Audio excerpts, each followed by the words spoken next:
ನಮಸ್ಕಾರ ಬಂಧುಗಳೇ. ದೈನಂದಿನ ಚಟುವಟಿಕೆಯಿಂದ ಬಳಲಿ ಬೆಂಡಾದ ಸೀತಾಪತಿ ರಾಯರು ತಮ್ಮ ಮನೆಯ ಅಂಗಳದಲ್ಲಿದ್ದ ಆರಾಮ ಕುರ್ಚಿಯ ಮೇಲೆ ಬಂದು ಕೂತಾಗ ಸಮಯ ಸುಮಾರು 6 ಗಂಟೆ ಆಗಿತ್ತು. ಅದೇಕೋ ಸ್ವಲ್ಪ ದಣಿವಾದಂತೆ ತೋರಿದ್ರೂ ಮನೆಯ ಮಂದಿಯ ಎದುರು ಸಾಧಾರಣ ಸುಸ್ತು ಎಂಬಂತೆ ತೋರ್ಪಡಿಸಿ ಶಾಂತಮ್ಮ ತಂದಿಟ್ಟ ಕಾಫಿಯ ಗುಟ್ಕನ್ನು ಸವಿದಾಗ ಅವರ ಕಣ್ಣು ಅವರ ಮನೆಯ ಅಂಗಳದಲ್ಲಿದ್ದ ಮಾವಿನ ಮರದ ಮೇಲೆ ಬಿತ್ತು. ಅಂಗಳದಲ್ಲಿರುವ ಮಾವಿನ ಮರ ಅಷ್ಟೇನು ಫಲ ಕೊಡದೆ ಹೋದರೂ ಕೂಡ ಸೀತಾಪತಿ ರಾಯರಿಗೆ ಅದರ ಮೇಲೆ ಅತಿಯಾದ ಪ್ರೀತಿ, ವ್ಯಾಮೋಹ. ಏನೋ ಕಾರಣ, ಮನೆ ಮಂದಿಯೆಲ್ಲ ಗೊಡ್ಡ ಮರ, ಹಣ್ಣು ಕಾಯಿ ಕೊಡಲ್ಲ, ಸುಮ್ಮನೆ ಯಾಕೆ ಅದು ಇಲ್ಲಿ ಎನ್ನುತ್ತಿದ್ರೂ ರಾಯರಿಗೆ ಕೋಪದ ಎಲ್ಲೆ ಮೀರಿದ್ದು ಬಹಳಷ್ಟು ಬಾರಿ. ಏನಾದರೂ ಆಗಲಿ, ನಾನು ಬದುಕಿರುವ ತನಕ ಈ ಮರ ಹಾಗೇ ಇರುತ್ತೆ, ನಾನು ಸತ್ತ ಮೇಲೆ ಬೇಕಿದ್ರೆ ಅದನ್ನು ಕಡ್ದಾಕಿ ಎನ್ನುವ ಮಾತು ಮನೆ ಮಂದಿಯೆಲ್ಲ ರಾಯರ ಬಾಯಿಂದ ಹಲವು ಬಾರಿ ಕೇಳಿದ್ದಾಯಿತು. ಪ್ರತಿದಿನ ಸಂಜೆ ಕೆಲಸ ಮುಗಿಸಿ ಮನೆಗೆ ಬಂದ ನಂತರ ಹೆಂಡತಿ ಶಾಂತಮ್ಮ ನೀಡುವ ಕಾಫಿಯ ಲೋಟವನ್ನು ಹಿಡಿದು ಅಂಗಳಕ್ಕೆ ಬಂದು ಆ ಮರವನ್ನು ನೋಡದೆ ಹೋದರೆ ರಾಯರಿಗೆ ಏನೋ ಒಂದು ಅಸಮಾಧಾನ ತಿಂದಿದ್ದು ಅರಗ್ತಾ ಇರಲಿಲ್ಲ. ಸೀತಾಪತಿ ರಾಯರು ಅಗ್ರಹಾರದಲ್ಲಿರುವಂತಹ ಕೋದಂಡಪಾಣಿ ಶೆಟ್ಟರ ಬಳಿ ಲೆಕ್ಕ ಪರಿಶೀಲಕರಾಗಿ ಕೆಲಸ ಮಾಡ್ತಾ ಇದ್ರು. ಇದು ಅವರ ದೀರ್ಘಕಾಲದ ನಂಟು. ಶೆಟ್ಟರ ಬಳಿ ರಾಯರು ಸುಮಾರು 30 ವರ್ಷಗಳಿಂದ ಕೆಲಸ ಮಾಡ್ತಾ ಇದ್ರು. ಅವರಿಗೆ ಇವರನ್ನು ಬಿಟ್ಟರೆ ಬೇರೆ ಗತಿ ಇಲ್ಲ, ಹಾಗೆ ಇವರಿಗೆ ಅವರನ್ನು ಬಿಟ್ಟರೆ ಬೇರೆ ದಾರಿ ಇಲ್ಲ ಎಂಬಂತಾಗಿತ್ತು. ಸರಿಸುಮಾರು ವರ್ಷಗಳಿಂದ ಅವರಲ್ಲಿ ಅದೆಂಥದ್ದೋ ಆತ್ಮೀಯ ಭಾವ ಬೆಳೆದೋಗಿತ್ತು. ರಾಯರು ಕೆಲಸಕ್ಕೆ ರಜಾ ಹಾಕಿ ಸುಮಾರು ವರ್ಷಗಳೇ ಕಳೆದಿದ್ವು ಅಂತ ಇಟ್ಕೊಳ್ಳಿ. ದಿನಕ್ಕೊಮ್ಮೆಯಾದರೂ ಶೆಟ್ಟರ ಮುಖವನ್ನು ನೋಡಿದಿದ್ರೆ, ಅವರನ್ನ ಮಾತಾಡಿಸದೇ ಇದ್ರೆ ರಾಯರಿಗೆ ಏನೋ ಕಳ್ಕೊಂಡಂಗಾಗ್ತಾ ಇತ್ತು. ಅಂದು ಸೋಮವಾರ. ಎಂದಿನಂತೆ ರಾಯರು ಬೆಳಗ್ಗೆ ಬೇಗನೆ ಎದ್ದು ಸ್ನಾನ ಸಂಧ್ಯಾವಂದನೆಗಳನ್ನು ಮುಗಿಸ್ಕೊಂಡು ಹಿತ್ತಲಲ್ಲಿರುವ ತುಳಸಿ ಕಟ್ಟೆಗೆ 3 ಪ್ರದಕ್ಷಿಣೆ ಹಾಕಿ ಪಂಚಪಾತ್ರೆಯಲ್ಲಿದ್ದ ಸಂಧ್ಯಾವಂದನೆಯ ನೀರನ್ನ ಅಂಗಳಕ್ಕೆ ಬಂದು ಮಾವಿನ ಮರಕ್ಕೆ ಹಾಕಿದ್ರು.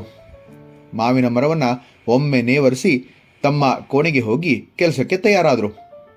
ಅಷ್ಟರಲ್ಲಿ ಶಾಂತಮ್ಮ ರಾಯರ ಬಳಿಗೆ ಬಂದು, ನೋಡಿ, ಲಕ್ಷ್ಮಿಗೆ ಇವತ್ತು ಮೈಯಲ್ಲಿ ಹುಷಾರಿಲ್ಲ, ಅವಳು ಶಾಲೆಗೆ ಹೋಗಲ್ವಂತೆ ಎಂದಾಗ ರಾಯರಿಗೆ ಆಶ್ಚರ್ಯ. ಹಿಂದಿನ ದಿನ ರಾತ್ರಿ 9 ಗಂಟೆಯವರೆಗೂ ಅಪ್ಪ ಮಗಳು ಅಂಗಳದಲ್ಲಿ ಕೂತು ಕಾಡು ಹರಟೆ ಹೊಡೆದಿದ್ದೇ ಆಗಿತ್ತು. ಇಂದು ಮೈ ಸರಿ ಇಲ್ಲ ಅಂದ್ರೆ ಹೇಗೆ? ರಾಯರು ಲಕ್ಷ್ಮಿ ಮಲಗಿದ್ದ ಕೋಣೆಗೆ ಬಂದರು. ಏನಾಯ್ತು ಲಕ್ಷ್ಮಿ, ಜ್ವರನಾ ಅಂದಾಗ ಲಕ್ಷ್ಮಿಯ ಅಕ್ಷಿಪಟಲಗಳು ಅಲಗಾಡುತ್ತಿದ್ವು. ಮೆಲ್ಲಗೆ ಕಣ್ ತೆರೆದು ನೋಡಿ, ಇಲ್ಲ ಅಪ್ಪ, ಯಾಕೋ ಮೈಕೈ ನೋತಿದೆ, ಮೇಲೆ ಏಳಕ್ಕೂ ಆಗ್ತಿಲ್ಲ ಅಂದ್ಲು. ರಾಯರು ತಮ್ಮ ಕಿಸೆಯಿಂದ 100ರ ನೋಟನ್ನ ಶಾಂತಮ್ಮನಿಗೆ ಕೊಟ್ಟು, ಹೋಗು, ಲಕ್ಷ್ಮಿನ ಡಾಕ್ಟರ್ ಬಳಿ ಆಮೇಲೆ ಕರ್ಕೊಂಡು ಹೋಗು ಎಂದರು. ಶಾಂತಮ್ಮ ಮೌನವಾಗಿ ಗೋಣಾಡಿಸಿದ್ಲು. ಅಂದು ಶೆಟ್ಟರ ಬಳಿ ಹೆಚ್ಚು ಕೆಲಸವೇನಿರಲಿಲ್ಲ. ರಾಯರು ತಮ್ಮ ಮಗಳ ವಿಚಾರವನ್ನ ಶೆಟ್ಟರಿಗೆ ಹೇಳಿ ಮಾಮೂಲಿಗಿಂತ 2 ಗಂಟೆ ಬೇಗನೆ ಮನೆ ಕಡೆಗೆ ನಡೆದೇ ಬಿಟ್ರು. ಮನದಲ್ಲಿ ಏಕೋ ಆತಂಕ, ತಳಮಳ. ಲಕ್ಷ್ಮಿಗೆ ಏನಾಯಿತೋ ಎಂಬ ವಿಚಾರವನ್ನೇ ಮನಸ್ಸಿನಲ್ಲಿ ಲೆಕ್ಕ ಹಾಕಿ ನಡೆಯುತ್ತಿರುವಾಗ ಮನೆಯ ಮುಂದಿನ ಬಾಗಿಲು ಬಂದಿದ್ದು ರಾಯರಿಗೆ ಗೊತ್ತೇ ಆಗಲಿಲ್ಲ. ಲಕ್ಷ್ಮಿ 15 ವರ್ಷದ ಚುರುಕಾದ ಹುಡುಗಿ.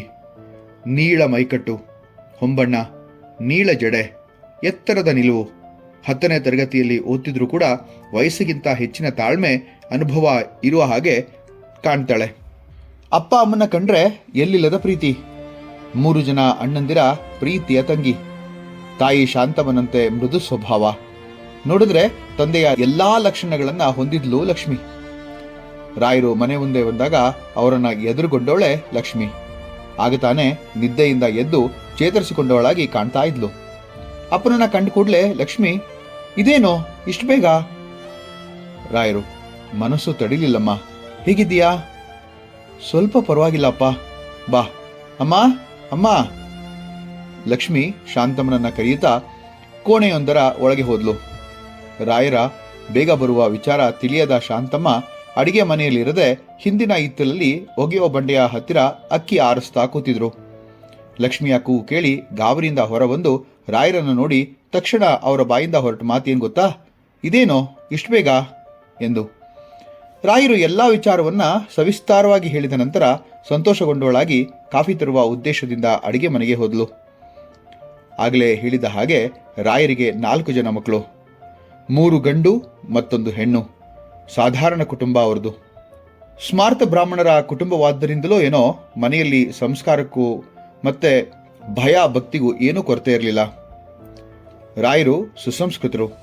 ಹೆಂಡತಿ ಶಾಂತಮ್ಮ ಮೃದು ಸ್ವಭಾವದ ಸಾಧ್ವಿ, ನಿಧಾನಸ್ಥೆ. ತುಂಬು ಕುಟುಂಬ ಇವರದು. ತುಂಬು ಕುಟುಂಬವನ್ನ ಹೇಗೆ ನಡೆಸ್ಕೊಂಡು ಹೋಗಬೇಕು ಅನ್ನೋದನ್ನ ಯಾರಿಂದಲಾದ್ರೂ ಕಲಿಬೇಕು ಅನ್ನೋದಾದ್ರೆ ಅದು ಶಾಂತಮ್ಮನಿಂದಲೇ. ಹೆಸರಿಗೆ ತಕ್ಕ ಹಾಗೆ ಶಾಂತ, ಸೌಮ್ಯ ಸ್ವಭಾವದವರು. 3 ಜನ ಗಂಡು ಮಕ್ಕಳಿಗೆ ರಾಯರು ಕೇಶವರಾಯ, ನಾರಾಯಣರಾಯ ಮತ್ತು ಮಾಧವರಾಯ ಎಂದು ನಾಮಕರಣ ಮಾಡಿದ್ರು. ರಾಯರು ಗಂಡು ಮಕ್ಕಳಿಗೆ ಹೆಸರಿಡಬೇಕಾದ್ರೆ ತುಂಬಾ ಯೋಚನೆ ಮಾಡಿಲ್ಲ ಅಂತ ಕಾಣುತ್ತೆ. ದಿನಂಪ್ರತಿ ಮಾಡುವ ಸಂಕಲ್ಪ ಮಂತ್ರದ ಅಂದ್ರೆ ಓಂ ಕೇಶವಾಯ ಸ್ವಾಹ, ನಾರಾಯಣಾಯ ಸ್ವಾಹ, ಮಾಧವಾಯ ಸ್ವಾಹ ಎನ್ನುವುದರಿಂದಲೇ ಕೇಶವ, ನಾರಾಯಣ ಮತ್ತು ಮಾಧವ ಅಂತ ನಾಮಕರಣ ಮಾಡಿದ್ರು ಅಂತ ಅನ್ಸುತ್ತೆ. ಇಂದಿಗೆ ಸುಮಾರು 35 ವರ್ಷಗಳ ಹಿಂದೆ ಕೈ ಹಿಡಿದಿದ್ದ ಶಾಂತಮ್ಮ ಮತ್ತು ರಾಯರ ಸಂಸಾರದ ನೌಕೆ ಏರಿಳಿತಗಳಿಂದ ಸುಭದ್ರವಾಗಿಯೇ ಸಾಗುತ್ತಾ ಇತ್ತು. ಮೊದಲನೇ ಮಗ ಕೇಶವರಾಯ. ಈಗ ಆತನ ವಯಸ್ಸು 22. ಡಿಗ್ರಿ ಮುಗಿಸಿದ್ದಾನೆ. ಚಿಟ್ ಫಂಡ್ ಕಂಪನಿಯೊಂದರಲ್ಲಿ ಮೇಲ್ದರ್ಜೆ ನೌಕರನಾಗಿ ಕೆಲಸ ಮಾಡ್ತಾ ಇದ್ದಾನೆ. ಸಭ್ಯ, ಸಂಸ್ಕಾರವಂತ. ಅವನಾಯಿತು, ಅವನ ಪಾಡಾಯಿತು. ಎರಡನೇ ಮಗ ನಾರಾಯಣರಾಯ. ಈಗ ಆತನ ವಯಸ್ಸು 20. ಓದಿನಲ್ಲಿ ಸ್ವಲ್ಪ ಹಿಂದು, ಆದರೆ ಜಗತ್ಕಿಲಾಡಿ. ಹೆಸರಿನ ಹಾಗೆ ನಾರಾಯಣನೇ ಆತ. ಆಟೋ ಓಡಿಸ್ತಾನೆ. ಅವನದೇ ಆದ ಒಂದು ಆಟೋ ಇದೆ. ಬೆಳಗ್ಗೆ ಹೋದ್ರೆ ಬರುವುದು ರಾತ್ರಿಯೇ. ಸ್ನೇಹಿತರಂತೂ ಜೇನುಗೂಡಿನಷ್ಟು. ಊರೆಲ್ಲ ಸ್ನೇಹಿತರೆ. ಕೆಟ್ಟ ಚಾಳಿ ಇಲ್ಲ, ಆದರೆ ಮನೆಗೆ ಮಾತ್ರ ಬರುವುದು ತಡ. ಶಾಂತಮ್ಮನ ಮುದ್ದು ಮಗ. ತಂದೆಯ ಕೋಪಕ್ಕೆ ಯಾರಾದರೂ ಗುರಿಯಾಗೋದಾದ್ರೆ ಅದು ಇದೇ ನಾರಾಯಣ. ತಂಗಿ ಲಕ್ಷ್ಮಿಯನ್ನ ಕಂಡ್ರೆ ತುಂಬಾ ಪ್ರೀತಿ. ಅವಳನ್ನ ಶಾಲೆಗೆ ಕರೆದುಕೊಂಡು ಹೋಗೋದು ಮತ್ತೆ ಕರೆತರುವುದು ಇವನೇ. 3ನೇ ಮಗ ಕುಲೋದ್ಧಾರಕ ಮಾಧು. ಮಾಧವರಾಯ. ಸಂಗೀತ ಪ್ರವೀಣ, ಪೌರೋಹಿತ್ಯ ಮಾಡುವ ಕೈಯಾಲಿ. ಓದು ಮಾತ್ರ ನೇವೇದ್ಯ. ಆದರೆ ಶಾಸ್ತ್ರ ಸಂಪ್ರದಾಯದಲ್ಲಿ ತುಂಬ ಮುಂದು. ಎಲ್ಲಿಂದಲೋ ಯಾರಿಂದಲೋ ಸ್ವಲ್ಪ ಶಾಸ್ತ್ರದ ಪ್ರಯೋಗ ಆಗಿರಲೇಬೇಕು ಅಂತ ಅನಿಸುತ್ತೆ.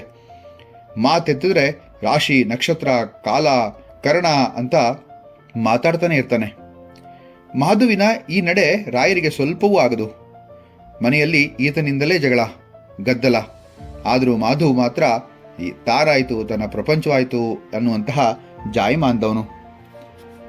ಇನ್ನು ಲಕ್ಷ್ಮಿಯ ಬಗ್ಗೆ ಹೇಳೋದಾದ್ರೆ, ತಂದೆಯ ಅಕ್ಕರೆ, ತಾಯಿಯ ಮಮತೆ ಮತ್ತು ಅಣ್ಣಂದಿರ ಪ್ರೀತಿಯ ಪೋಷಣೆಯಿಂದ ಬೆಳೆದ ಲಕ್ಷ್ಮಿ ಸಾಕ್ಷಾತ್ ಲಕ್ಷ್ಮಿಯೇ. ಮರೆತಿದ್ದೆ, ಆ ಮಾವಿನ ಮರ. ರಾಯರು ಇರುವ ಈ ಮನೆ ಕಟ್ಟಿ ಸುಮಾರು 45 ವರ್ಷಗಳೇ ಆಗಿರಬೇಕು. ರಾಯರ ಚಿಕ್ಕಪ್ಪ ಮದ್ರಾಸ್ನಲ್ಲಿ ಯಾವುದೋ ಕಂಪನಿಯಲ್ಲಿ ಕೆಲಸಕ್ಕಿದ್ದವರು. ಮಕ್ಕಳಿಲ್ಲದ ದಂಪತಿ.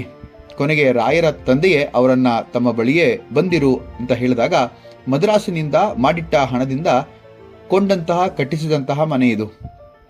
ರಾಯರ ತಾಯಿ ಯಶೋದಮ್ಮ ತುಂಬಾ ಮಡಿವಂತೆ. ತುಂಬಾ ಅಲ್ದಿದ್ರೂ ಸ್ವಲ್ಪ ಮಟ್ಟಿನ ಸಾಧ್ವಿ ಅನ್ನಬಹುದು. ಬಹಳ ಜಗಳಗಂಟಿ. ರಾಯರ ತಂದೆ ಗುಮಾಸ್ತರಾಗಿದ್ರು. ಅವರ ಹೆಸರು ಅಹೋಬಲರಾಯರು. ಅವರನ್ನ ಕಂಡ್ರೆ ಎಲ್ಲರಿಗೂ ತುಂಬಾ ಪ್ರೀತಿ. ಸಂಸ್ಕಾರವಂತ, ತಾಳ್ಮೆಯಲ್ಲಿ ಶ್ರೀರಾಮ. ಸಿರಿವಂತನಲ್ಲದಿದ್ರೂ ಬಾಯಿ ಬಡಕಿ ಹೆಂಡತಿ ಇದ್ರೂ ಕೂಡ ಕೂಡಿ ಬಾಳುವ ಹಾಗೂ ಧೈರ್ಯ ಕುಂದದೆ ಸಂಸಾರದ ನೊಗ ಹೊರುವ ಧೀಮಂತ. ಮೊದಲು ಯಶೋದಮ್ಮ ತನ್ನ ಸೊಸೆ ಅಂದ್ರೆ ಶಾಂತಮ್ಮನ ಮೂತಿ ತಿವಿದಿದ್ದು. ನೀನ್ ಹೀಗೆ, ನೀನ್ ಹಾಗೆ, ಅದು ಸರಿಯಿಲ್ಲ, ಇದು ಸರಿಯಿಲ್ಲ ಅಂದು. ಶಾಂತಮ್ಮನ ಮೌನ ಹಲವು ಬಾರಿ ಯಶೋದಮ್ಮನ ಕೋಪಕ್ಕೆ ತುಪ್ಪ ಸುರಿಯುವಂತಿತ್ತು. ಎಷ್ಟಾದರೂ ಕಿಂಚಿತ್ತು ಬೇಸರಗೊಳ್ಳದ ಶಾಂತಮ್ಮ ತಮ್ಮ ಅತ್ತೆಯವರನ್ನ ತನ್ನ ಅಮ್ಮನಂತಲೇ ಕಂಡು ಸೇವೆ ಮಾಡ್ತಾ ಇದ್ರು. ಯಶೋದಮ್ಮ ಮಾತ್ರ ತಮ್ಮ ಸ್ವಭಾವವನ್ನ ಬದಲಾಯಿಸಿಕೊಂಡಿರಲಿಲ್ಲ. ಕಡೆಯ ಗಳಿಗೆಗಳು ಹತ್ತಿರವಾಗ್ತಾ ಇದ್ದಾಗ ಎಲ್ಲ ಮನೆಯಲ್ಲೂ ಸಾಮಾನ್ಯವಾಗಿ ನಡೆಯುವ ಹಾಗೆಯೇ ಇಲ್ಲೂ ಆ ಮಾರ್ಪಾಡಾಯಿತು. ಯಶೋದಮ್ಮ ಬರುತ್ತಾ ಸಾಧುವಾದರೆ ಅಹೋಬಲರಾಯರು ಕಾಲವಾದ ನಂತರವಂತೂ ಯಶೋದಮ್ಮನಿಗೆ ಸೀತಾಪತಿ ರಾಯರು ಮತ್ತು ಶಾಂತಮ್ಮನೇ ಪ್ರಪಂಚ. ಶಾಂತಮ್ಮ ಮಾತ್ರ ತಮ್ಮ ಎಂದಿನ ಸ್ವಭಾವಕ್ಕೆ ಬದ್ಧತೆಯನ್ನ ತೋರುವುದನ್ನ ಮರೀಲಿಲ್ಲ. ಮತ್ತೆ ದಾರಿ ತಪ್ಪದೇನೆಂದು ಭಾವಿಸಬೇಡಿ.